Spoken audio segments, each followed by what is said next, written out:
Good morning বন্ধুরা, কেমন আছো তোমরা সবাই? আশা করি ভালো আছো। আর তোমাদের আশীর্বাদে ভালোবাসায় আমরাও ভালো আছি। তো এই যে দেখো, সকাল সকাল চলে এসেছি শাক সবজি নিয়ে। পালং শাক কেটে নিয়েছি, আলু কেটে নিয়েছি, কুমড়ো কেটে নিয়েছি, আর হচ্ছে টমেটো, পাকা টমেটো। তো সব কিছু মিলিয়ে এখন আমি খিচুড়ি রান্না করব ছেলের জন্য। তো এই যে দেখো, দিয়ে দিয়েছি সর্ষের তেল আর দিয়ে দিয়েছি জিরে ফোড়ন। দিয়ে এখন কুমড়ো আর আলুটা একটু ভালো করে ভেজে নিচ্ছি।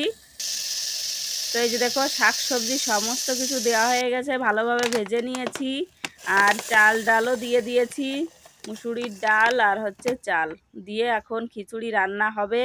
ওদিকে খিচুড়িটা বসিয়ে দিয়ে আমি এখন যাচ্ছি জল আনতে। 7টা বাজে, এখন জল এসে গেছে। তো বন্ধুরা, আমি চন্দ্রা, এসি ফ্যামিলি ব্লগে তোমাদের সবাইকে অনেক অনেক স্বাগত, ভালোবাসা জানিয়ে শুরু করলাম আজকের ব্লগটি। তো আশা করি ব্লগটি ভালো লাগবে, তো একদম স্কিপ করো না, শুরু থেকে শেষ পর্যন্ত দেখতে থাকো আর সঙ্গে থাকো। তো এই যে দেখো, আমি ঘরের পিছন দিয়ে জল আনতে যাচ্ছি। তো বাবা ওইখানে বসে বসে তিলের জমি নিংড়াচ্ছে, মানে তিল বুনেছে, তো ঘাস হয়েছে জমিতে, ওই ঘাসগুলো তুলে তুলে ফেলছে। আর আমি এখন জল আনতে যাচ্ছি। টাইম কলে জল এসে গেছে। তো বন্ধুরা, ঠাকুরনগর থেকে আমাদের জন্য কি কি গিফট নিয়ে এসেছে আজকে তোমাদের সঙ্গে সেগুলো শেয়ার করব। তো গিফটটা তো কালকেই নিয়ে এসেছিল, তো কালকে আর তোমাদের সঙ্গে শেয়ার করা হয়নি। তো চলো ব্লগটি দেখতে থাকো, তাহলে জানতে পারবে কি গিফট নিয়ে এসেছে আমাদের জন্য, আমাদের সবার জন্য নিয়ে এসেছে। তো এখন দেখো, এই যে আমি জলগুলো সব ভরে নিয়েছি, দেখতে পাচ্ছ এই যে জলটা সব ভরা হয়ে গেছে। এখন যাব বাড়িতে, গিয়ে দেখি খিচুড়িটা কেমন হলো কি না হলো। তো জল নিয়ে তো চলে এসেছি, বাড়িতে এসে দেখি খিচুড়ি কুকারটা বসিয়ে দিয়ে গেছিলাম তো গ্যাসের উপর। তো এসে দেখি গ্যাসটা বন্ধ হয়ে পড়ে রয়েছে, জল পড়েছে কুকার থেকে যখন সিটি দিয়েছে তখন, আর বন্ধ হয়ে রয়েছে। তো এসে আবার গ্যাসটা চালু করে দিয়েছি, তো খিচুড়িটা এখনও হয়নি। তো আমরা যাচ্ছি দোকানে তেল আনতে। এই যে দেখো, টাকা নিয়ে নিয়েছি, তেল আনতে যাচ্ছি। তো চলো দোকান থেকে ঘুরে আসি। আর তোমাদের দাদাভাই গেছে, আজকে 23 দিন হয়ে গেছে। আর যাওয়ার 1 সপ্তাহ আগেই 2 কেজি তেল নিয়ে এসেছিলো, 1 কেজি সোয়াবিন তেল, 1 কেজি সর্ষের তেল। তো তোমরা তো জানোই, পিঠা করেছিলাম, কি বলে, সোয়াবিন তেল দিয়ে পিঠা টিঠা বানিয়েছিলাম, ভাজা পিঠা। তো তেলটা কম হয়ে গেছিলো। তো আজকে কতদিন, 1 মাস হয়ে গেল 2 কেজি তেল। আর কতদিন নেব বলো, অল্প অল্প দিয়ে রান্নাবান্না করি। তো 1 মাস হয়ে গেছে 2 কেজি তেল, আর মানে তেলটা শেষ হয়ে গেছে। তো যাই দোকানে গিয়ে তেলটা নিয়ে আসি, রান্নাবান্না করতে হবে। সকালবেলা আবার মেয়ে গেছে পড়তে, 8টা, এখন বাজে 8টা। তো এসেই বলবে মা ভাত হয়েছে, ভাত দাও, স্কুলে যাব খাওয়া দাওয়া করে। ওর জন্য এখনও ভাত বসাইনি, তো তেলটা আনবো। আর সোয়াবিন রান্না করব, সোয়াবিন ভিজিয়ে দিয়েছি, তেল এনে তারপর ভাত বসিয়ে দেবো তাড়াতাড়ি করে। তো ওই যে দেখো, ভাতটা এখনও হচ্ছে, ওই যে গ্যাসের উপর খিচুড়িটা হচ্ছে এখনও। তো আবার এই যে আমার খোকন সোনাকেও খাওয়াতে হবে, তো ওরও খিদে হয়ে গেছে। ওই যে দেখো, হাসি দিচ্ছে সোনাবাবু, সোনাবাবুটা হাসি দিচ্ছে। একটু টাটা করে দাও বাবা, টাটা করো, টাটা করো, করো করো, করবে না? করবে না, টাটা করবে না, করো। থাক, তুমি নিয়ে না, টাকা ছিঁড়ে যাবে, বোঝো না? টাকা ছিঁড়ে গেলে আমাকে খাবার দেবে না, দোকানদার ভাইয়া খাবার দেবে না, টাকা ছিঁড়ে যাবে। চলো।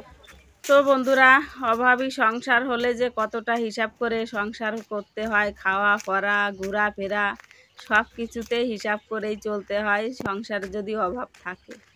আর শুধু সংসারে অভাব থাকলে নয়, সব সংসারেই হিসাব করে না চললে হয় না। তো এখন আমি এই যে দেখো, প্রায় দোকানে চলে এসেছি। সংসার জীবন বড় কঠিন জীবন, এর মতন আর কঠিন নেই। দোকানে আসো। সব কিছুতেই হিসাব করেই চলতে হয় সংসার করতে গেলে। যাদের সব কিছু আছে তাদের অতটা হিসাব না করলেও চলে, কিন্তু যাদের নেই তাদের যে কি হিসাব করে চলতে হয়, পায়ে পায়ে তাদের এক একটা পা ফেলতে গেলে বারবার ভাবতে হয়। তো ওই যে দেখো, দোকান থেকে চলে এসেছি, এখানে নিয়ে এসেছি মশাল, সর্ষের তেল আর হচ্ছে নিয়ে এসেছি 1 প্যাকেট বিস্কিট, ছেলেকে মানে কখনো কখনো ওর হাতে দিলেও খেতে পারবে খিদা পেলে।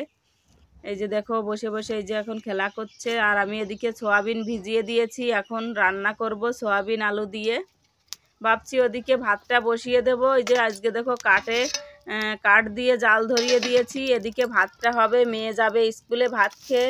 তো ভাবছি তরকারিটা রান্না করে পারবো কি না জানি না, সেজন্য আলু সেদ্ধ আর কুমড়ো সেদ্ধ দিয়েছি। তো ওদিকে ভাতটা হচ্ছে, আর এদিকে আমি ছেলেকে এই যে দেখো খিচুড়িটা এখন খাওয়াবো। তো দেখো সময় বাঁচানোর জন্য কি করলাম, আজকে আর পাতা দিয়ে রান্না করছি না, আজকে কাঠ দিয়েই রান্না করছি। ওইদিকে ছেলেকেও দেখতে হচ্ছে আর এদিকে আমাকে রান্নাটাও করতে হচ্ছে, মেয়ে স্কুলে যাবে সেই কারণে। তো মেয়ে তো মানে সবজি দিয়েও খেয়ে স্কুলে যেতে পারলো, কারণ সবজিটা আমি তাড়াতাড়ি করে বুদ্ধি করে রান্না করে নিয়েছি, সেই জন্য। মানে পাতা দিয়ে রান্না করলে আর হতো না, কাঠ দিয়ে রান্না করেছি। এদিকে ছেলেকেও খাওয়ানো হয়ে গেল আর এদিকে রান্নাটাও আমার হয়ে গেল। মেয়েও খাওয়া দাওয়া করে স্কুলে চলে গেল। আর এই যে দেখো সবজিটা রেখেছি মায়ের জন্য, মা এখন ওই যে নিয়ে যাচ্ছে। মা সোয়াবিন তরকারিটা ভালো খায়, নিয়ে যাও।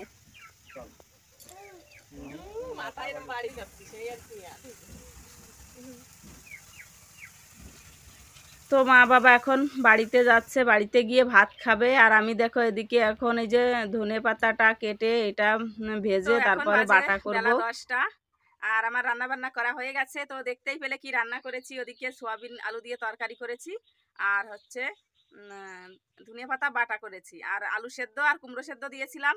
তো দেখতে পেলে মা বাবা এলো, মা বাবা তো ছেলেকে নিয়ে গেছে ও বাড়িতে, আর মেয়ে খাওয়া দাওয়া করে চলে গেছে স্কুলে। 10টা বেজে গেছে, যেহেতু স্কুল টাইম হয়ে যাচ্ছে, তো চলে গেছে স্কুলে। আর আমি এখন ভাবছি ভাত খাবো, আমারও খিদে পেয়ে গেছে। তো খাওয়া দাওয়া করবো, তারপর কাজকর্মগুলো করব। আর ওদিকে ঠাকুরনগর থেকে দোয়াল এসে গেছে কালকেই। তো আজকে সারা দিন নগর ঘুরবে, মানে সারা গ্রামটা ঘুরবে। তারপর আবার রাতের বেলা ওইখানে সবাই মিলে এক জায়গায় খিচুড়ি রান্নাবান্না হবে, সেখানে যেতে হবে সবাইকে খিচুড়ি খেতে রাতের বেলা। তো সারা দিনই দল ঘুরবে আজকে সারা গ্রাম। তো চলো এখন আমি খাওয়া দাওয়া করে নিই। সকালবেলার কাজগুলো তো হয়ে গেছে, বাসি কাজগুলো রান্নাটাও করলাম, কিন্তু এখনো অনেকটা কাজ বাকি।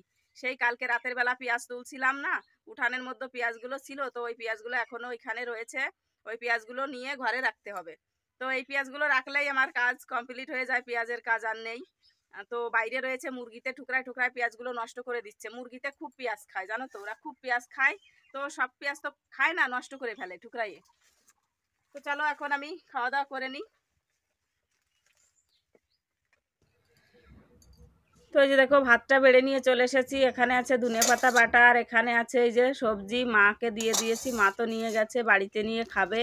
আর বাবা তেমন খেতেই চায় না সোয়াবিনের তরকারি, সেজন্য বাড়িতে তেমন একটা সোয়াবিন তরকারি করে না। তো আমি যখন মাঝে মধ্যে করি তখন মাকে দিই। তো খাওয়া দাওয়া সেরে রান্নাঘরটা পরিষ্কার পরিচ্ছন্ন করে নিয়েছি, থালা বাসন টাসন ধুয়ে এই যে চলে এলাম মুরগিগুলোকে খেতে দিতে। তো এদেরকে জানো তো সকালেও একবার খেতে দিয়েছি চাল, আর এখন এই যে আটা আর হচ্ছে কুড়ো দিয়ে মাখিয়ে দিলাম। তো বন্ধুরা জানো তো ওই যে জীব জন্তু পুষলে তাদেরকেও খেতে দিতে হয়, না খাইয়ে রাখলে হয় না জানো তো। তো এদের জন্য আমি 500 টাকার আটা আর হচ্ছে রেশনের চাল কিনে নিয়ে এসেছি কাকাদের বাড়ির থেকে। তো এই যে দেখো চালগুলো না খুব ভালো, নিজেরাও খেতে পারি, ওর থেকে নিজেরাও কিছু খাবো। 8 প্যাকেট আটা আর হচ্ছে 12 কেজি চাল, 500 টাকা নিয়েছে। 25 টাকা করে চালের কেজি, আর হচ্ছে আটার প্যাকেট 22 টাকা করে, ওই 480 টাকা মতন হয়েছে। তো কি বলবো, কি করব বলো তো, জীবজন্তু পুষলে তাদেরকেও তো খেতে দিতে হয়, না খাইয়ে রাখলে তারা বা কীভাবে বাঁচবে আর কিভাবে বড় হবে। তো সেই জন্য ওই খাবারটা কিছুদিন আগেও তো কিনেছিলাম, সেগুলো শেষ হয়ে গেছে, এখন আবার ওদের খাবার কিনলাম। আর এদিকে দেখো ওদেরকে খেতে দিয়ে চলে এলাম পেঁয়াজগুলো ঘরে তুলতে। তো কালকে তো তুলতে পারিনি, ঠেকে গেছিলো। তো ভাবছি আজকে পেঁয়াজগুলো রেখে দিই ভালো করে গুছিয়ে গুছিয়ে। তো এই যে দেখো ছোটো পেঁয়াজগুলো আলাদা করছি, আর হচ্ছে যেগুলো বড় সেগুলো আলাদা করে ফেলছি, আর যেগুলো একটু গাছ রয়েছে সেগুলো আলাদা করে রাখছি, ওগুলো বেঁধে ঝুলিয়ে ঝুলিয়ে রাখবো। সব গাছ মানে পেঁয়াজগুলো ফেলে রাখলে হয় না, মাটিতে ফেলে রাখলে খারাপ হয়ে যায়। মানে বিছিয়ে রাখলে। আর যদি ঝুলানো থাকে না, সেই পেঁয়াজগুলো সব থেকে ভালো থাকে। তো আমি দেখো এই যে একদম যে পেঁয়াজগুলো ছোট ছোট, সেই পেঁয়াজগুলো এই যে আলাদা করে রেখে দিচ্ছি, ওগুলো খাওয়া যাবে এখন। তো বন্ধুরা, ঠাকুরনগর থেকে দোয়াল এসে গেছে, সারা গ্রাম সকাল থেকে ঘুরতে শুরু করে দিয়েছে, সারা গ্রাম ঘুরবে। তো চলো তোমাদেরকেও নিয়ে যাব। আমি যখন যাব তোমাদেরকে অবশ্যই দেখাবো আমাদের এখানে কেমনভাবে গ্রাম ঘোরে ঠাকুরনগরের থেকে এসে। তারপরে সেইখানে সবাই মিলে রাতের বেলা খিচুড়ি রান্না হয়, খিচুড়ি প্রসাদ সবাই মিলে খাওয়া দাওয়া করে। তো আমি এই কাজগুলো সেরে তারপর স্নান টিনান করে টোরে তারপর যাব। তো আমি এদিকে কাজগুলো করছি, আর ওদিকে আমার খোকন সোনাকে ঘুম পাড়িয়ে রেখেছি, জানো তো। ওকে ঘুম পাড়িয়ে না রাখলে তো আমি এই কাজগুলো করতে পারি না, তাই না? নিলিবিলি দেখতে পাচ্ছ কাজগুলো করছি। তো ও এখন ঘুমিয়ে রয়েছে, অনেকক্ষণ ঘুমিয়েছে। আর ওদিকে আবার সেই স্কুলেও যেতে হবে, খিচুড়ি আনতে, দুধ আনতে। আর এই যে পেঁয়াজগুলো দেখো, সেই 2-3 দিন আগে গামলার মধ্যে রেখেছিলাম। এইগুলো হচ্ছে ছোট পেঁয়াজ, তো এক সাইড করে রেখে দিচ্ছি, এইগুলো সবসময় নিয়ে খাবো সেই জন্য। আর ওই যে ওই সাইডে যে পেঁয়াজগুলো রাখলাম, ওগুলো হচ্ছে ভালো পেঁয়াজ বিক্রি করার জন্য। আর এই যে দেখো এখন আমি নিয়ে আসছি, এইগুলো হচ্ছে কালির পেঁয়াজ। তো তোমাদের তো দেখিয়েছিলাম সেদিন, কালির পেঁয়াজগুলো কেটেছিলাম কালকেই। তো এইগুলো এই সাইডে রেখে দিলাম, এগুলোও খেতে হবে। কালির পেঁয়াজগুলো সব থেকে আগে খেতে হয়, না হলে ওই যে কালিগুলো ভিতরে ভিতরে পচে যায়। তো এই যে দেখো আমি মানে সব পেঁয়াজগুলো ভালোভাবে গুছিয়ে গুছিয়ে রেখে দিলাম। আর আমার এই যে খোকন সোনা এখনও ঘুমিয়ে রয়েছে। তো আমি তাড়াতাড়ি করে আমার কাজগুলো সারবো, দুধ আনতে যেতে হবে, স্কুলে যাব। তার আগে দেখো এই যে উঠানের কি অবস্থা হয়ে রয়েছে। সকালে একবার ঝাড়ু লাগিয়েছি, তা ঝাড়ু লাগালে কি হবে বলো তো? যেভাবে হাওয়া চলে, তো ঝাড়ু লাগালে 10 মিনিটও থাকে না। তো আমি এখন এই যে ঘরটা ঝাড়ু লাগিয়ে নিলাম। সকালে তো ঘর উঠান সব কিছু ঝাড়ু লাগিয়েছি। তো এখন আবার এই যে দেখো দুবার করে ঝাড়ু লাগিয়ে নিচ্ছি। ঘরটা আগে ঝাড়ু লাগিয়ে নিয়ে আসলাম, আর এখন উঠানটাও ঝাড়ু লাগিয়ে নেব। তো এই যে গরমকাল এসে গেছে, আর ঘরের থেকে সেই ধুলো ধুলো ধুলো ভাবটা যাবে না, জানো তো। যতই ঝাড়ু লাগাও না কেন, তত ধুলো বালি বেরোতেই থাকে। তো আমার খুব সুন্দর করে এই যে ঘর উঠান পরিষ্কার হয়ে গেল। এখন যাব স্নান করতে। তো গেছিলাম স্কুলে ছেলের জন্য খিচুড়ি আনতে, আর আছে দুধ আনতে। তারপর বাড়িতে এসে স্নান টিনানও করে নিয়েছি। স্নান করে বাড়িতে এসেছি, আর দেখি ঘুম থেকে উঠে পড়েছে এই যে। তো অনেকক্ষণ ঘুমিয়েছে, সেই ঘুমিয়েছে 11:30টার দিকে, আর ঘুম থেকে উঠেছে 1:30টার দিকে। তো কত সময় ঘুমিয়েছে বলতো? 3 ঘন্টা হয়ে গেছে। তো এখন বাজে বেলা 2টো। আমি স্নান করে এসে দেখো এই যে মাথাটাও আঁচড়াতে পারিনি, ও উঠে পড়েছে। তো এখন ওর খিদে পেয়ে গেছে, ওকে খিচুড়িটা খাওয়াবো। এই যে সকালবেলা রান্না করেছিলাম সেই খিচুড়িটা রয়েছে, আর এই যে স্কুল থেকে ডিমটা দিয়েছে, খিচুড়িও দিয়েছে। তো স্কুলের খিচুড়িটা খাওয়াচ্ছি না, বাড়িতে সকালে রান্না করেছি ওই খিচুড়িটা খাওয়াবো। আর ওই যে দুধটা দেখো জাল দিতে বসিয়ে দিয়েছি, ওই যে জাল হচ্ছে, গ্যাসে গরম করতে বসিয়ে দিয়েছি। তো চলো এখন ছেলেকে খাবারটা খাওয়াই। আর তারপরে ঠাকুর পুজো করতে পারিনি এখনও ছেলের জন্য। তো ভাবছি ওকে এখন খাবার খাওয়াই ঠান্ডাটা করি, তারপর ঠাকুর পুজোটা করবো। বসো বসো বাবা।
বন্ধুরা দেখতে পাচ্ছ আমি এখন চলে এসেছি আমরা সবাই মিলে অনুষ্ঠান বাড়িতে। তো এই যে দেখো এখন এখানে মাতাম হচ্ছে, সবাই মিলে মাতাম দিচ্ছে, অনুষ্ঠানের শেষ এখন।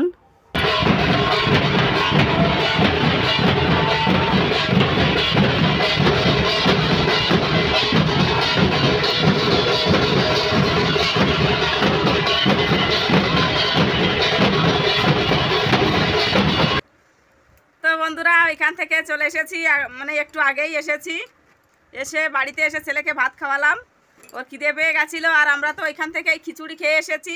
তো ওইখানে যে খিচুড়ি প্রসাদ দিয়েছে না, তো খুব মানে ঝাল হয়েছে, তো ছেলে খেতে পারবে না, সেই জন্য ওকে বাড়ি এসে বাড়িতে ভাত ছিল, সেই ভাত ওকে গরম করে খাইয়ে দিয়েছি। আর এখন ওকে নিয়ে গেল কাকিমা, কাকা বাজার থেকে বাড়িতে এসেছে, তো বলছে ওকে একটু নিয়ে আয়। তো ওকে এখন নিয়ে গেল, এখনও ঘুমোয়নি, এখন বাজে 9টা বেজে 11 মিনিট হয়ে গেছে।